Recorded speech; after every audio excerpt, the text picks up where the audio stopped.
Well, hello, friends. Darren Bailey back with another episode. Again, I thank you for tuning in. Thank you for your engagement. People all across this state are wanting to get engaged. They're wanting, what do we do? You know, we're running for precinct committee person, running for an office, a library board, a school board, and especially educating yourself. And that's what I'm trying to do with some of these podcasts, and I hope they prove worthwhile. You're probably sitting here watching this one and realizing that maybe I didn't change clothes or from one of our earlier podcasts, and I was blessed to have Levi Slater. He's a retired National Guardsman, Sergeant First Class, a current serving police officer with the Effingham Police Department, and the part owner of Accuracy Firearms. I mean, I'm going to puff his head up just a little bit because he's amazing. It's Levi Slater. Just think about that. Kids out playing Army, and sometimes you got to choose your names of your heroes. Even the name sounds awesome. And then I find out today that he's one of his mentors was Jason Wolf. Think about that name. Jason hails from Wayne County. I've become dear friends with Jason. Jason heads up the Illinois Friends of the NRA. You've probably seen him at some of these groups. So it's just amazing when good people partner together and get things done. And that's what we're going to have to do more of in these days ahead. So Levi said it himself last time, just in a personal conversation. He told me he had the gift of gab. And I'm thinking, yep, you do, and that is you. So he served for quite some time as a recruiter for the Illinois National Guard, but he is a wealth of knowledge, and not only that, he puts that knowledge and he puts his word to action. And today, I just thought we had such an amazing episode earlier talking about the Illinois National Guard. So if you know anyone out there, young people that might want to serve, might want to get involved, make sure they watch that episode because it's amazing. And today, since Levi is a active serving police officer in Effingham, with the city of Effingham, I thought it was only fair that we kind of delve into that a little bit. I'd like for young people out there to understand what it means, what it takes to become a police officer. We're going to talk about a little bit of the woes and the problems of law enforcement today, because you want to destroy a constitutional republic. You know how you do it? You make it a land of lawlessness. You take away law and order, and that's what's happening. So we'll delve into that. So Levi, it is an honor to call you a friend. It's an honor to know you. You are a true hero, serving in the National Guard, serving in active duty, and now serving as a police officer. So thank you so much. And I'd just like to kind of open it up, and let's talk about this avenue of law enforcement, and specifically to we have several avenues of law enforcement. We have a municipal police, we have school resource officers, we have a city police, we have county sheriff's departments, and we have state police. And I know there's probably many other up in Springfield, the wonderful men and women of the Secretary of State Police and the Capitol Police, all with one thing in common: to serve and protect. Yeah. So share with us a little bit about your knowledge and expertise on a police officer, and let's talk about what it takes to become one for someone that's interested, and then we'll delve into some of the woes and the pitfalls of Illinois and how we overcome that. Absolutely. Well, I'd say thanks for having me back, but like you said, we never left. So we got to talking, and we've been sitting here, and we said, well, let's just do another one. So I guess we may keep talking, and you may see us on another one. We don't know where we're going to go from here. But again, thanks for having me, Darren. You've always been a good friend and patriot. So anytime I can share the room with somebody of your stature and name, it's good for me. So God bless you. Thank you. So yeah, law enforcement. Wow. I've been a cop since I started part-time in 2005. So it was again, going back to the previous podcast, the military was kind of my guide, I thought, to use to get me into law enforcement. End up liking the military and staying there, but I always had that just desire in the back of my brain. I really wanted to be a cop.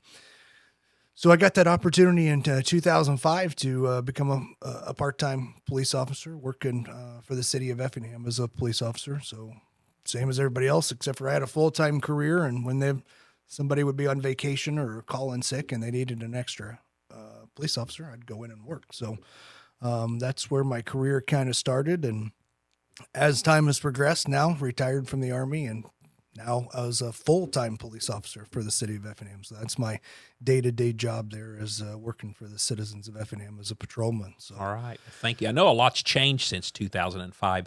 Were you grandfathered in with your military experience, or is there, I know there's schooling that's, there's kind of a boot camp of sorts. Sure. So everybody goes to a police PTI of some sort. There's several different I believe places you can go to. Champaign at the Illinois at the PTI. I believe the Illinois State Police have their own academy that others can attend to, other municipalities. Macon County, I believe, has one up there, and I'm not familiar with exactly what their name is. And then there's one down towards the St. Louis area, also Belleville. Okay. So those are the kind of the main places that you will go for PTI or law enforcement academy, depending on what your where your sheriff's department or municipality or who you're working for. I think they kind of, actually, I think now they kind of anywhere they can get them in, because there was it was so hard to get people into law enforcement there for a while, especially during the COVID time. They cut a lot of the classes back and so on and so forth. So things were filling up then, and they have to reserve seats. Kind of, chiefs have to kind of forecast ahead. Okay, I'm going to need a seat here, and so on and so forth. But you go to a police academy, much like probably similar in I would say in nature to a boot camp of some sort for the military. You're gonna get up early. You're gonna run. You're gonna make your bed and call everybody sir and ma'am, and walk certain ways and dress certain ways. This little thing called discipline. Little thing called discipline, right? And then along the way, obviously, you're learning, the Illinois compiled statutes and traffic crashes and those types of things. That really is just the entry level into becoming a police officer. There's so much more that experience that you gain and courses that you attend later on. But I think for the most part, all police academies at their entry level are for fairly the same. As a police officer, what brings you greatest joy to that? I think it's, and they're few and far between, but there's those moments where you're like, hey, that was good. I was able to help somebody or catch a bad guy that, could have hurt somebody else, and sometimes it may just be, a property crime. Something was stolen, or, that had very value to them, either emotionally or, for a cash price. And when you're able to return that back to them and just to see like, oh, thank gosh, thank you for it's the joy of helping people. Well, I think serve and protect. Serving, that's awesome. Yeah. That's probably the best. It's always great when you have those exciting calls, when you get the adrenaline's pumping and you get those types of calls. But really, when you can brighten somebody's day, I think is probably, for me, when you put a smile on a kid's face or hand them a sticker and make them a junior cop, or hit your siren at them when you go by and wave at them. Here recently, somebody filmed me playing wiffle ball with some kids during the summer. So yes, that was awesome. That was big, Yeah. Just stopped and just be a human being. Yep. So Yep. It's nice to see that. What's a typical day look like for a police officer in Effingham and the city of Effingham, and just what's that day look like? It is never typical in law enforcement. Okay. There is no such thing as a typical day. For the city of Effingham, we work 12-hour shifts, so it really depends. Maybe you sign on, and it may be 30 minutes, 40 minutes before you go to any calls. It's just really, what are the needs of the community? What are the needs of the service? Where does dispatch send you to? So obviously, you're answering anything in between, from a civil issue, that's really you're trying to help two citizens kind of negotiate maybe property, or how people call law enforcement for all of their problems, unfortunately, and we have to solve a variety of those problems, some of which it's not really our specialty, but we get thrown in there, and what do? You just try to serve. So it may be a civil issue on to a traffic crash with injuries, or now you're there trying to provide, medical aid until the ambulance gets there, or you're directing traffic, to property crimes. Somebody steals from Walmart, or a burglary. Somebody breaks in, to a house. Literally, it is the whole, anything you can imagine is could or potentially happen during that time period. So, As much of your time spent with dealing with the people, or do you also have, I know with the paperwork burden, is there a lot of desk time of filling out reports, or is... there is. So if you're, once you arrive at a call, if we say, okay, this is obviously something we're going to further for an investigation, or there obviously was a crime that has been committed here. Yeah. I mean, that beginning part where you see the officer interacting with people, that's the short, easy part. It's then back at the station where you're now taking the time to write out those reports and, try to piece together as best you can for potentially a jury or a grand jury or this case to go forward. So you're trying to draw that out and connect the dots as best as possible. Generally, from a patrol side, you're kind of the initial guy. So you're going to get that quick snapshot of this is what happened. These are our witnesses. These are our suspects. These are our complainants. You're going to gather that information and then either make an arrest, but you believe you have enough to make an arrest, send that forward, for processing at the state's attorney's office. Most of those cases are going to go forward to your investigations section or Bureau of Investigations, where they're going to now take another look at it, probably do further interviews, those types of things, where then they're going to make a determination whether they have enough to make an arrest, or they're going to send it forward for a state's attorney to review and do the criminal charges that way. All right. No day is ever the same. Okay. From the smallest things to the large incidents that you hope you never have to go to. Yes. Well, it seems like you still have a passion and a love for that. So let's talk about the elephant in the room. Sure. The fact that when I was in junior high, and many times, and somebody would go around the room, what do you want to be when you grow up? And I remember always a majority of the students, wanted to be a police officer or a fireman. And interestingly enough, my last 4 years serving in state government, I figured out that many of our volunteer fire departments, and even one of the laws that I was able to initiate and pass was, to kind of work with the code of if someone had been out of the line of duty for a while as a fireman, it made it a little easier for them to get back on.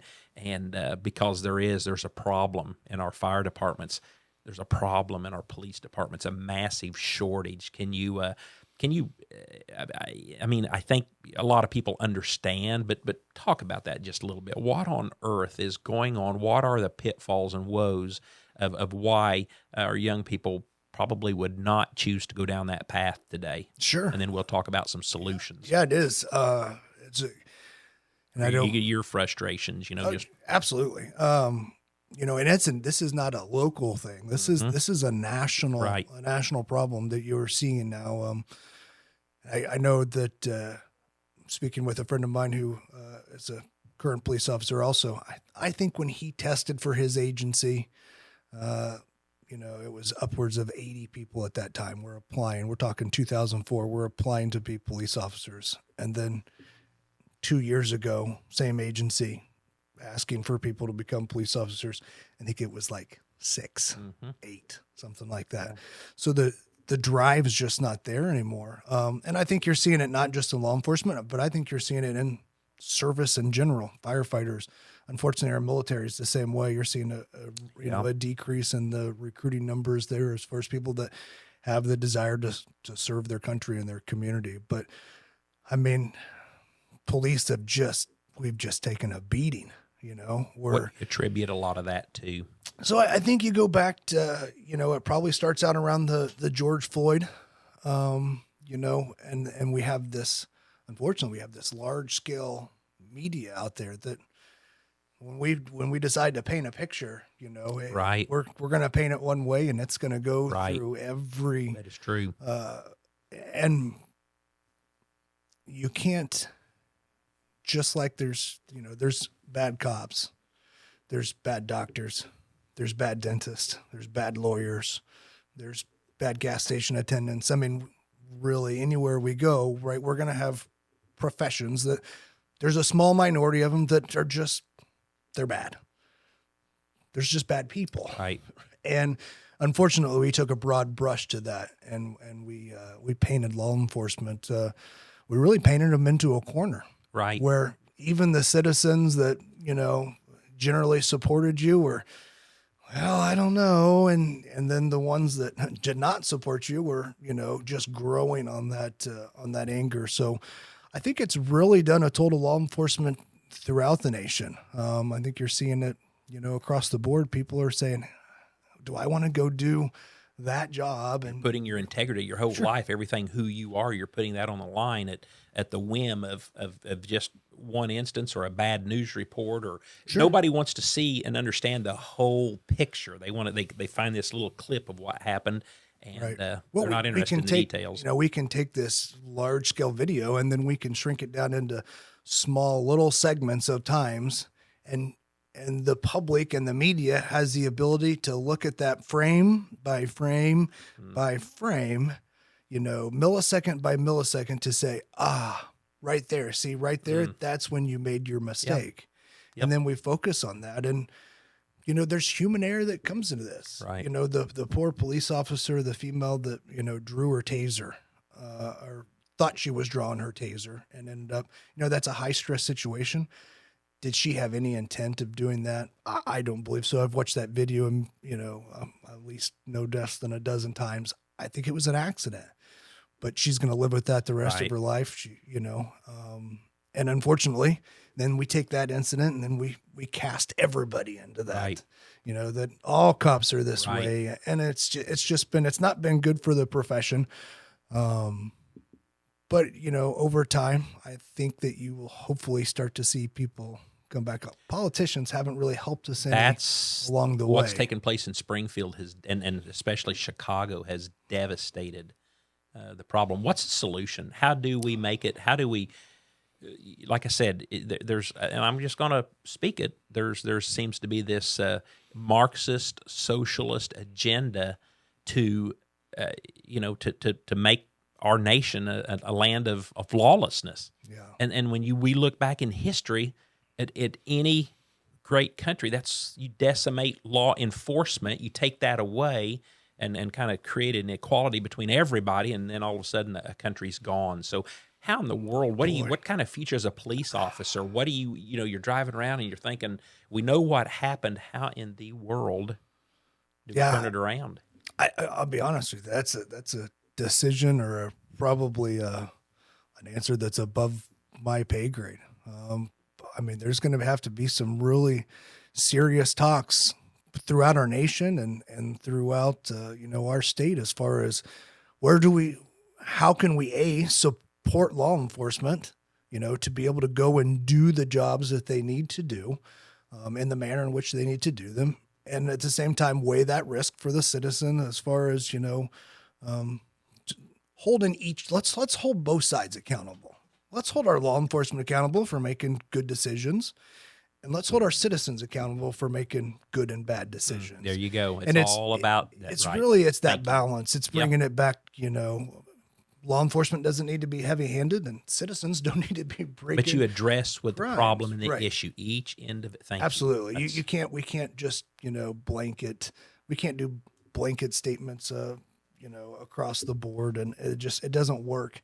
Unfortunately, I think that some of the laws that have recently, and Illinois is not singular. There are other states that have joined on with some of this stuff, and what you're seeing is, this is my personal belief, not the belief on my department or the city of Effingham. I'm just saying, me, Levi, Slater. I think you're seeing now, if you watch some of these videos, I think you're seeing police officers get hurt and killed where years ago they probably wouldn't have, because I think we're second guessing our decision. Wow. You're taking too long to say, wow, okay, if I do this, what's the consequence to me here? And if I do this, and if I go too far, is it going to come back on me? And I think when you start you start trying to second guess yourself. Unfortunately, some of these decisions are made in split second, times, and we don't have the opportunity to go back and Monday morning quarterback it and say, oh yeah, I guess I should have done that. When you read most of these laws, they talk about a reasonable person with, their training and their knowledge. How do we correct that? I don't know how we correct that, but I think that we need to judge the individuals, not judge the professions. I love it. And judge the citizen as far as, the crime that they committed. I think that you take a little more balanced approach to that. I feel like we've went too heavy-handed one way. And unfortunately, you're seeing look at Chicago. I just looked at over the weekend. My gosh, the 26 shootings, 6 deaths. Yes, recently. And so it's just every weekend it's that way. And the groups of just the lawlessness trying to break into the businesses and so on and so forth. I wouldn't want to be a Chicago police officer. I know. I feel for those I feel people. for them a lot. That's what during the campaign trail when I was up in Chicago many times, and they would show me literally. So if they made an arrest and brought that person in, and many times even, an egregious crime, sure. That person was out on the streets before they were done filling their reports out. So it is so, but the bottom line, elections have consequences. Sure. We, the people, can change this if we show up and vote and get involved, because it's our government. National, state, local, city, Chicago, it's our government that are allowing this to happen, and that is the bottom line. So it's, at least for us, it's good. Effingham's a great community to work in. I would say some of these big city problems that you're seeing, we don't have to experience those. So I would say predominantly our citizens are very supportive of law enforcement around here. And I'm not saying Effingham specifically, but just in the southern part of the state, I think that it probably hasn't affected us so much. You are seeing some effects of the law and how we do things, and probably more so on the how the state's attorneys are prosecuting crime and so on and so forth. But I think that genuinely, you still got good cops out there willing to do good things for the citizens. And I think that the citizens are pretty supportive of that. So, well, I love that. You segued into exactly where I was wanting to wind up on. So there still are very good places to serve in law enforcement. There's still a reason, obviously, an immense need. So we've got a young person in high school and college, maybe someone, who's a little further on in life that just has got this desire that, I want to serve. I want to take it to the next level. I want to be a police officer. What avenue would you what avenue do they take? Obviously they can contact their local local police department to say, hey, I'm interested, what do I do? But let's talk about the young person getting out of school or in high school still, or even in college that's interested. What avenue would you recommend for a career in law enforcement? I would say that you need to look more towards, I would strongly encourage someone to go get a degree. Now, I wouldn't encourage them necessarily to get a degree in law enforcement. I would suggest them, pick up another degree, business or something along those lines. And the reason being, this is a long game, and you're going to get older, but you're going to be in sometimes a physical environment. So if you can, you'd hate to blow out a knee. You can't be a cop. You can't work anymore. At least you have something to fall back on. So most degrees that are required for law enforcement, both at the federal level and the state level, they're not degree specific, but to be a state trooper, you need a bachelor's degree or you need military experience. So I would say go towards that bachelor's. That is going to open up a lot of the municipalities, your sheriff's departments, your state, and then a federal option for you also. However, if college is not your thing, maybe you want to stop at an associate's, still able to do some of those other things. I believe state police is now an associate's with some experience, or the military experience. A lot of times we'll play an equivalent in there. So, hey, if you got military experience, we're not requiring you to have the associate's or the bachelor's degree. All right. But then, see your local department. It's getting so hard that all of these departments now are coming up with their own recruiting, in order to try to attract people to, hey, come be a cop here, or hey, and the chief down the road saying, hey, come be a cop over here. Yep. So we're fighting over resources. So there is going to be a demand, I think, in the future for. I think you're going to see lots of vacancies for officers, and I think it's a great career if you're wanting to serve your community and you have that desire to continue service. I would. And that is an excellent way. That's what I want to wind up on, because it's despite all of this junk that we're seeing on social media, in the news, these laws that are passed to handicap and hinder, it is still a very, very noble profession, and there's still much satisfaction in it, and you would attest to that. Absolutely. Absolutely. There's, I would say that, cops don't do it for the money, but they do it for the people and the community in which they serve. And, I love that. And in there you get lots of avenues. So you get, your SROs working with kids. Yes. If you go to a little bit larger department, you've got some of these SWAT teams and so on and so forth. So it opens up an opportunity, not just for service, but you can branch inside there also. So I love that. I would encourage anybody who wants to serve their community, look at being a local cop. All right. Well, thank you so much, friends. We're having this issue here. We've had some technical difficulties. I know my good friend Tyler Byers has did a wonderful job of kind of putting this together. I got to figure out why my cameras keep kicking off. So listen, God bless you. Thanks a lot for tuning in. Darren at BaileyForIllinois.com. If you've got any questions, comments, advice, or ideas, send them to me. Otherwise, thank you so much, and let's get out there and let's get this state under control. Let's get this nation back to where it was, and let's be proud to be Americans. Support law enforcement. Back the blue. God bless you, and thank you.